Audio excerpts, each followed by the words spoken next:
আজকে ছিল কুরবানির ঈদের দিন।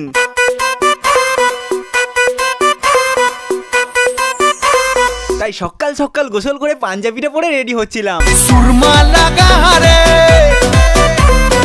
আতর লাগা রে, এবং রেডি হয়ে বাইরে বেরোতেই আমার এইসব ভাইদের সঙ্গে দেখা। আর ঈদের দিন সবাইকে ঈদ মোবারক জানাবো না তা কি করে হয়। এবার এখন আমার আরো কিছু ভাই আসার পরই সবাই মিলে একসঙ্গে যাচ্ছিলাম আমাদের ঈদগাহে ঈদুল আজহার নামাজ পড়তে। এবং আমাদের এখানে নামাজের টাইম ছিল সকাল 7টার সময়। আর হ্যাঁ, আজকের দিন আমাদের কুরবানি হওয়ার আগে পর্যন্ত কিছু খেতে নেই, তার কারণে সেই ভোরবেলা থেকেই আমি কিছু না খেয়ে আছি। এদিকে ঈদগাহে যাবার পথে আবার দেখি বেশ কয়েকটা দোকানও বসেছিল, যেগুলো সব বের করে আমরা চলে আসি ঈদগাহের ভিতরে। এবং আমাদের এই ঈদগাহটা একটু পরই পুরো ভর্তি হয়ে যাবে। আলহামদুলিল্লাহ, এখন আমাদের ঈদুল আজহার নামাজটাও কমপ্লিট হয়ে গেল। তাই সবার সঙ্গে এখন গলা মিলিয়ে সবাইকে ঈদ মোবারক জানাচ্ছিলাম। ঈদ ঈদ ঈদ ঈদ ঈদ এসেছে।